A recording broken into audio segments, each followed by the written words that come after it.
character, and on the back of the news about Thomas Tuchel staying with England, and I thought he was one of those people who might be in the frame. How close are we sort of, probably most people getting on board with the fact that Michael Carrick is going to be the... my number one choice now.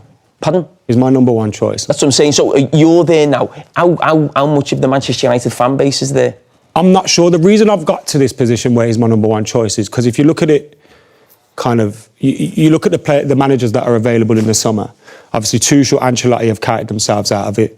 For me, I think the Pochettino ship sailed. I don't, after the Chelsea thing, I'm not really sure about that one. And then the other one's Nagelsmann again. I think he's a great coach, but me and Rory agree, like, do you want someone rocking up on a skateboard at Carrington? I'm not too sure about that one.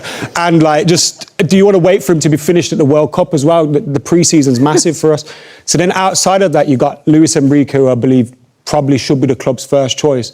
But there doesn't seem to be any noise around that or any feeling that United are going after him. So I look at Michael Carrick and I think if he can keep the style of play going, if he can keep improving the players, which he has done, I think if you look at Benjamin Sesko, for example, I think Gary Neville and Roy Keane have been so harsh on him, and I think they're wrong. I think if you look at his last 6 appearances in the Premier League, 2 of those have been starts. He scored 5 goals. His finish against West Ham the other day was a world-class finish. I'm not saying he's world-class, but the finish was a world-class one. It was great, and I think he's starting to settle, and that's a player that hasn't been selected every game, but Michael Carrick's still in his ear, still keeping him going and still making him fight for a spot. So I really like what I'm seeing from him. His style of football is good. We're scoring goals. We're defensively a lot better. Obviously, there'll be a period of time when the pressure's on and we get a little bit shaky, but I think Carrick could be the one. Is it you?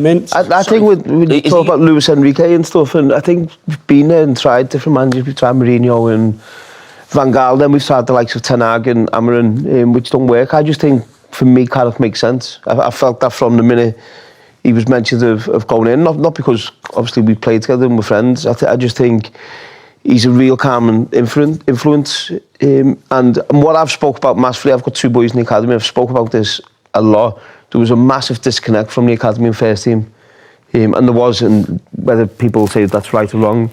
And immediately what we've seen is this connection come back together, which Man United was known for. It was known to be a family club, and Michael's done that actually in a very short period of time, where we're seeing the first team coaches at the academy games, and there's a real interest in the academy again. How did you feel as a parent of one of the academy players and a club legend when Amarim kind of came out and was taking little digs at Chido Obi and...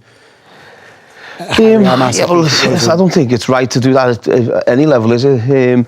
But what I was talking about, I was there with Michael Carrick. Our boys in the same academy team, and we used to sit in the car and have a sleep in the car park, the 2 of us. Because did you have the hairdryer as well? Carrick stood there like that. We in the car park and actually with 2 players who are very experienced, who know the football club, just even someone to come out and say, can we have 10 minutes with you to just have a word, just to see what you feel about the football club. And I really believe, and people might agree, disagree, having someone in there who knows the club, who cares for the club, it makes a big difference. And what you said about Sesko, what Michael's doing, he's managing the whole squad. He's managing them really well. The players who are starting, they're fine, you don't have to manage them, you do the coaching with them. But the other lads who aren't playing, I've had the impact. Cunha, when he come on in the first couple of games, had the impact. We've seen him run back and work hard. Sesko coming on and having an impact. Harry Maguire looks back to the player we once thought he was. Martinez, he's having an impact on the whole squad, the whole football club. And I think sometimes we're quick to overlook what's right there in front of you and say, we've got this manager from Turkey or from Spain who's got to come in and do this, when actually they've no interest on the football club. At least this will give the foundations for the club to keep building, whether in 2, 3, 4 years' time Carrick goes or moves on, the infrastructure will be back in that football club. That's what I believe. Adam, do you think Manchester United now, I'm sure they must be, but it's difficult for them as a club. When do they actually stop? Because you've got to be speaking to people. They must be speaking to agents right now and almost have this plan together. But how long before they've actually got to stop speaking to other people, or are they, You'd hope they've already kind of started doing that, but when a couple of your options start to rule themselves out, maybe the owner of the club should shut his mouth and get to work rather than embarrassing himself on a world stage. I don't know. I think they have to start doing that, but it doesn't feel like the Enrique one is even a thing. Tuchel, Ancelotti have gone. Can I ask about Tuchel? Do you think Tuchel, in the experience that you've had, I know he signed this deal. I think it's a stupid thing from the FA, like absolutely pointless, bidding against themselves, but they've done it, so fine. But does it actually matter? Like, surely if a club like Manchester United come along, say England go out to Mexico in the quarterfinals, Tuchel has signed this new deal, but Manchester United say, we want you to be our manager. Surely the rates that Manchester United can pay, and also the history of the club. If he wanted the job, I think if he wanted the job, he just doesn't sign. there's a chance he could still go. But I think from the FA's point of view, I think what they probably have done, or they're hoping they've done, is stop all that noise during the World Cup.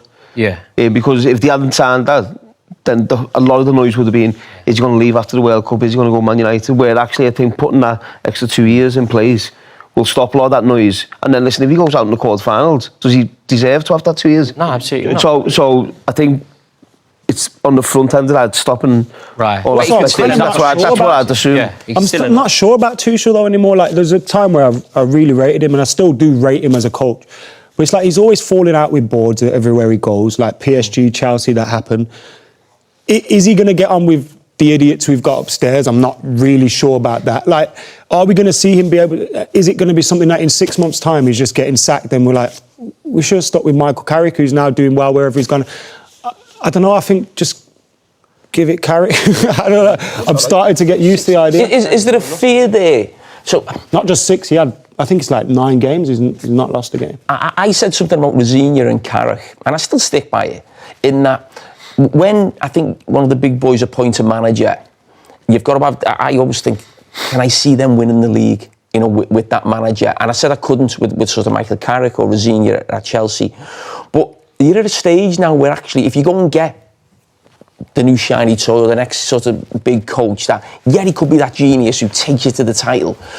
But you could also have a situation where it actually...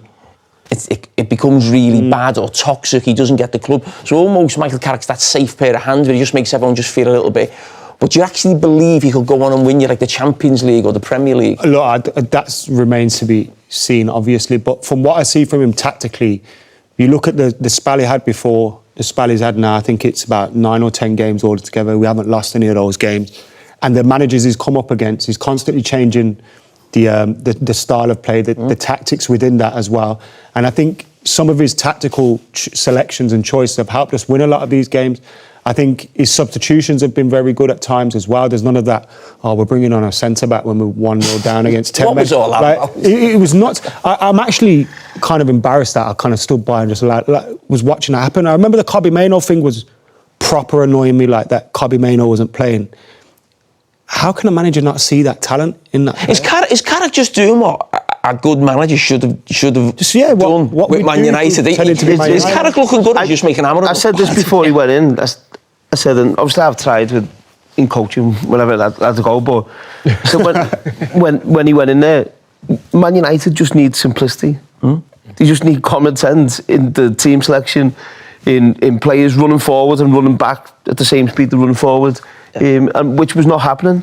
And I think all he's just done, he's got them organised, got them hard to beat, and said to them attacking players who've got a little bit more flair, you've got to be the match winners the games, and we'll stay in the game if you win the games. And it's actually very simple what he's done, but very effective, where now what we're seeing is all these coaches or head coaches coming in, and we're seeing rotations all over the place, and they want to have 1,000 passes with the ball, and that's a success, when actually just do the basics, right? Get the ball forward, get in the penalty box, back it up, sustain attacks. And I think that's what Michael's done at Man United, and it's working. And you look at the football as well, it's not just been the results. Like, one of the things, like, if we were getting results, but the football wasn't... Some of the football we're playing at the moment is the best in the league. I know it's only been 4 weeks, but you look at some of the passing moves and all those kind of things. We passed you off the park at times. Could have been 6 or 7 against City. Like, it is really refreshing to see, and be interesting. What is Carrick like on the training pitch with these players, and tactically, how does he kind of see the game? Does he have one kind of outlook, or is he willing to? No, you have to be able to adapt, don't you, and understand the. Listen, every time we play Arsenal, when I was in the team, and this is what he'll be bringing back into from his memories as well. What worked? Arsenal would have the ball and have a lot of possession. We'd sit back, and we didn't even have to work on a training pitch, because we had a group of players who knew, right, we're playing Arsenal, this is how we're going to play. And we'd sit there, wait, and then hit them on the break. And he's done that, obviously, against City and Arsenal. So he'll have different phases in his mind for the opposition he's playing against. Now, the Fulham game, I thought, was a massive game. And I spoke to him after the game, and he felt that was the biggest game which he's had, not the Arsenal, the City one, because you had to play, and he come through I was at the game, some difficult moments. Fulham played really well with the ball, but that mindset and the mentality of, right, we're going to stay in there. If that was Amarin a few weeks before, 100% he'd lose the game. 100%. So I think he's adapting to different things. He's coaching, he's the lead coach. Even though Steve Holland's in there, Steve will be there as a help and a experience. Michael's the lead coach on everything he's doing. So I just think you've got something there in front of you. Please just don't make any silly... Could be Zidane. Sorry? Could be Zidane, you know what I mean? Could be. Or Pep. He might be the one. Unbelievable. It might be the one. Bruno Fernandes with the win there. Has he got a shout for player of the year? Player of the season in the Premier League? He's doing really well at the moment. What he's done is he's assumed that captain's leadership role. There's been a lot of talk around him being Manchester United's captain, but what he's done and what he's doing at the moment is showing through his performances that he's a leader. You know, there are different types of leaders. I don't see him coming across as one of the Roy Keane screamer shouter. He seems to be able to do his leadership duties with the ball. Look at the way that he scores the winning goal, and he's a player that I think Manchester United are finally seeing consistency out of. We knew he was a top player when he came, and they knew that how good he could be, but now what he's doing it on a regular basis for them. He's done really well this season. We may be seeing a bit of consistency from Manchester United as well. Maybe forget about the West Ham game. Fulham, question mark as well. But I mean, from Carrick coming in, 5 games, 4 wins, 1 draw. What you're seeing, in my opinion, is they've just been given clear instruction of A, how we play when we have the ball, B, what we do when we don't have it, and C, flair players, go and be creative. Kobe Mainoo, get on the ball, go and be creative. You know, the players that weren't in the team, I'm sure that Michael would have put his arm around and got them where they need to be. You look at the result, obviously, there that they got at Arsenal. What they did was they showed huge character in that game as well, because they came, obviously, from losing positions. That Michael has instilled a bit of that real sort of... It used to be called Fergie time, didn't it? And that's what they seem to be trying to bring back now. His big players are performing for him. Now, that begs the question as to why weren't they performing for the last manager? The players haven't changed. The formation has. Maybe there's a lift at the training ground. That man, Michael, knows, along with Johnny Evans in his backroom staff, exactly what it means to A, play for Manchester United, but more importantly, how it feels. That's really, really important, that, because some of those players that were there might not have understood that. We've only got to go to Johnny, to the manager, to Michael, to understand that feeling. It's a special place to play football, a special football club. If he carries on, he's putting himself in a position where it might be impossible not to give him the job. I remember coming, and we were having a chat 3 or 4 weeks ago of here in the studio around it, and we didn't quite know what was going to happen.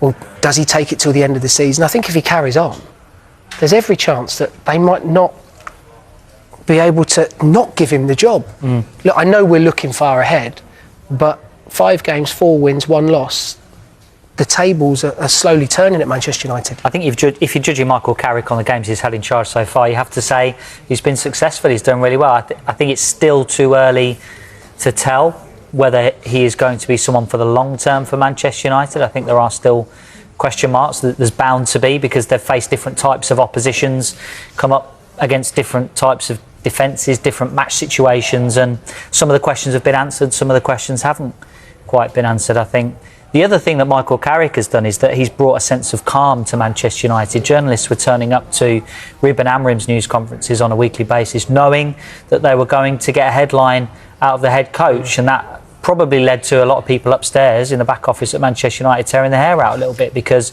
they knew that, or they didn't know exactly what the manager was going to come out with on a weekly basis. I think Michael Carrick has brought that sense of calm. I think there'll be more questions for Michael Carrick this week, probably questions that he won't want to answer around the ownership situation and Sir Jim Ratcliffe's comments over the last week, because he will be not helped, has it? Asked about those, which unfortunately for him it means the focus is going to be on things that are out of his control, and I think he would quite like things to be focused on what's going on the pitch.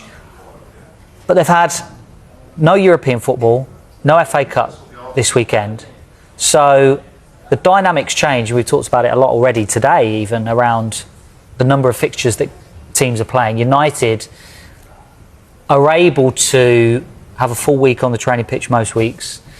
They're able to put their strongest side out most weeks. They're in possession of a Champions League place right now, and that will change next season once the fixtures start to ramp up for them. And that is another question that I don't think has been answered and won't get answered between now and the end of the season, because United simply don't have the workload. Well, it's more they just need to take these opportunities then, don't they? If they don't have as many games as some of the other teams that they're fighting it out with for Champions League football. Most definitely. That's what they have to do. It sounds simple, but they've just got to keep putting performances in and winning games of football.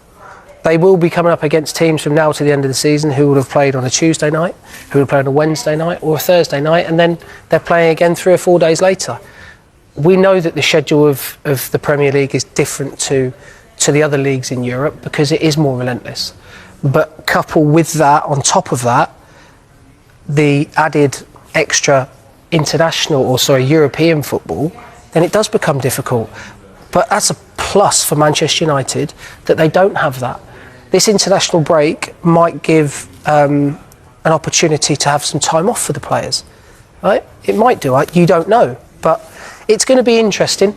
So one thing I do know is that he's done a wonderful job to this point. And I'm really pleased that we're sat here talking about a young English coach managing one of the biggest clubs in the world, and he's picked up 13 points out of 15. Well, he's doing okay, but it'll be judged by the end of the season. Manchester United will desperately want Champions League football next year. They expect them to get it then? Because we were saying a minute, expectations have changed now, haven't they? If he continues with what's happened in terms of the results keep coming, then they'll get it. They'll get Champions League football because the performances and the results will dictate where they finish in the league, and that will be in the top 4 if he continues going. They're going to have difficult games from now to the end of the season, but confidence and momentum are 2 huge things in football. Well, they're huge things in sport, but especially in football. Manchester United didn't have that 5 games ago. They've now got that going into this last block of fixtures into the season. So he's got a wonderful opportunity to deliver what the owners and the supporters, more importantly, at Manchester United wanted to start the season, which was Champions League football. The Champions League doesn't seem the same when Man United aren't in it. Now, that's me growing up, having watched football and being a football fan. Manchester United were always historically one of the biggest teams in the European competition, and then when the Champions League come along, I still remember that night in Barcelona watching that. Look, it's a historic club. I think they've got the right man in charge at the moment for this group of players. Hopefully he gets the results from now to the end of the season, and if he does, then he might have the opportunity to manage a club beyond that. Yeah, going to be fascinating to see, isn't it? Well,